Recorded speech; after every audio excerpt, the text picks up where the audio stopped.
So hello guys, welcome back to my new video. मेरा नाम है गौतम कुमार यादव और इस एक्सेल की न्यू सीरीज में आप सभी का स्वागत है। तो इस सीरीज में हम पढ़ने वाले हैं एक्सेल की बेसिक। तो इसमें हम उसका इंटरफेस या कवर करेंगे, जितने भी इंटरफेसेस होते हैं इसके इसकी बेसिक जानकारी हम इसमें कवर करेंगे। तो बने रहिए वीडियो में।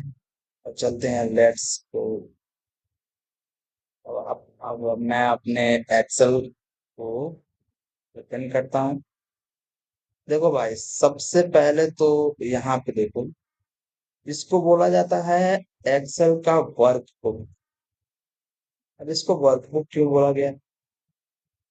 अब वर्कबुक इसलिए है कि भाई एक वर्कबुक में मल्टीपल वर्क शीट्स हो सकते हैं, वर्क मल्टीपल पेजेस आप एक वर्कबुक में डाल सकते हैं। ठीक है। और ये सब क्या है?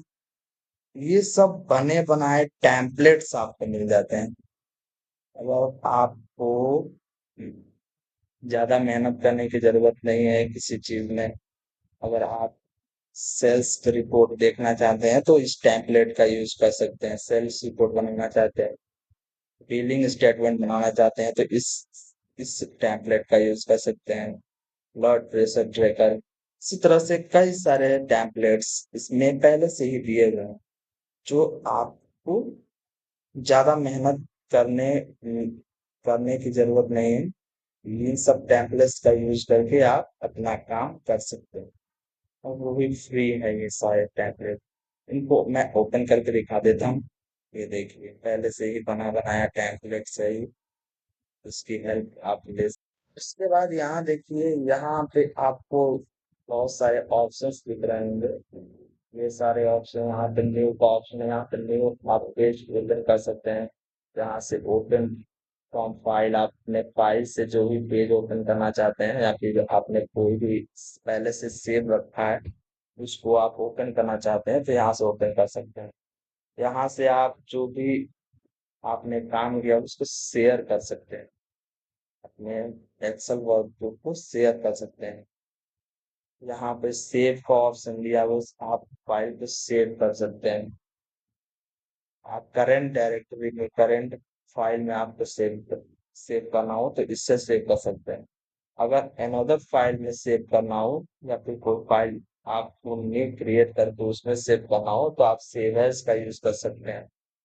उसके बाद है प्रिंट। प्रिंट का मतलब तो आप जानते ही हैं कि प्रिंटर से आपको प्रिंट अगर निकलवाना हो तो ये यहाँ पे इस ऑप्शन से आप क्लिक कर सकते हैं। एक्सपोर्ट, एक्सपोर्ट का मतलब हो गया कि आप फाइल को पीडीएफ में या फिर डॉक्यूमेंट में क्रिएट करके उसको एक्सपोर्ट कर सकते हैं। ठीक है। यहाँ पे क्लोज का ऑप्शन दिया हो, आप जो भी अपना काम किए हैं उसको क्लोज भी कर सकते हैं।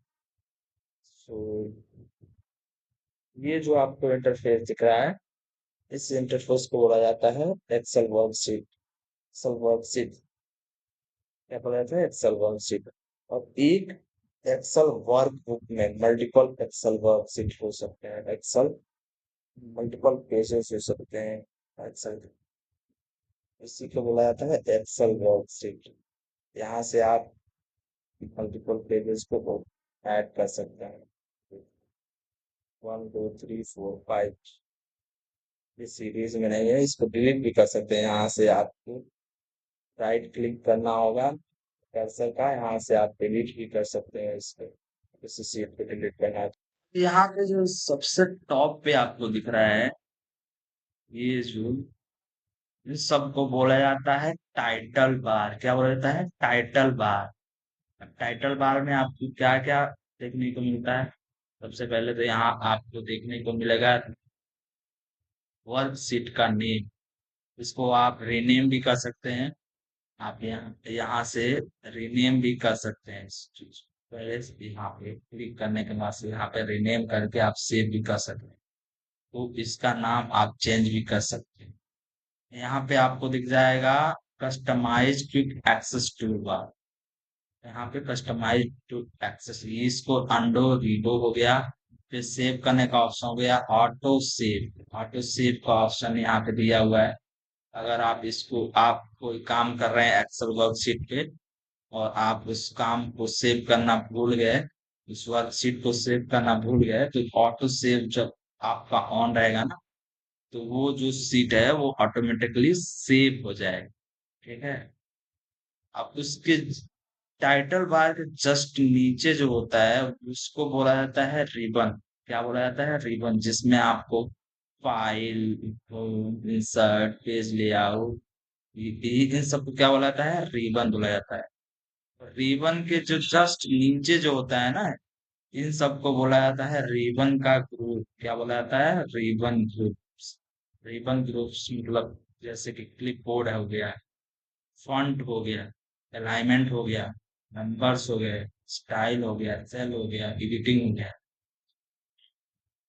क्लिपबोर्ड में आपको कट, कॉपी, फॉर्मेट का ऑप्शन मिल जाएगा।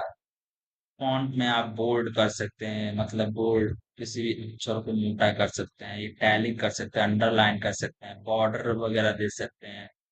यहाँ से आप फॉन्ट को बड़ा छोटा साइज कर सकते हैं। यहाँ से आप फॉन्ट का कलर चेंज कर सकते हैं, यहाँ बैकग्राउंड कलर चेंज कर सकते हैं। यहाँ पे अलाइनमेंट वगैरह दिया हुआ है। आप अलाइनमेंट सेट कर सकते हैं अपने हिसाब से।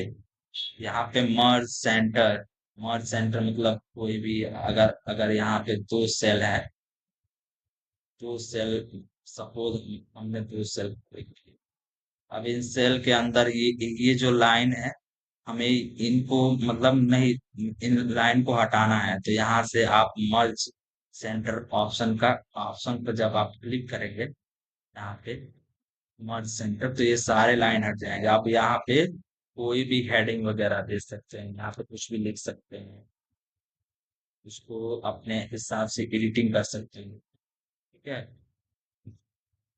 उसके बाद यहाँ पे दिया हुआ है नंबर्स। नंबर्स का मतलब इसमें आपको डॉलर वगैरह का साइन या फिर परसेंटेज वगैरह निकालना हो, तो ये सारी चीजें यहाँ पे दी। यहाँ पे फॉर्मेट टेबल, टेबल को फॉर्मेट करने का ऑप्शन दिया हुआ, कंडीशनल फॉर्मेटिंग। यहाँ पे इंसर्ट वगैरह दिया हुआ। इंसर्ट का मतलब है आप आपको अगर कोई रो या कॉलम इंसर्ट करना होगा, तो आप यहाँ से कर सकते हैं। कॉलम और या फिर रो को डिलीट करना है, तो आप यहाँ से कर सकते हैं। यहाँ पे यहाँ पे सॉर्ट एंड फिल्टर का भी ऑप्शन दिया हुआ है। ऑटो सम का ऑप्शन दिया हुआ है, यहाँ से आप ऑटो सम कर सकते हैं, सम, एवरेज, काउंट वगैरह यहाँ से निकाल सकते हैं। ये सब आगे हम पढ़ेंगे। ये सारी चीजें आप क्लियर क्लियर का ऑप्शन मतलब कोई भी चीज आपको क्लियर करना हो, तो आप यहाँ से क्लियर कर सकते हैं। क्लियर का ऑप्शन क्लियर, जैसे हमने इसको क्लिक किया, इसको सेलेक्ट करने के बाद से क्लियर किया, क्लियर हो जाए। तो आप ऐसे क्लियर कर सकते हैं, जितने भी सिलेक्ट ऑप्शन से भी तो क्लियर कर सकते हैं।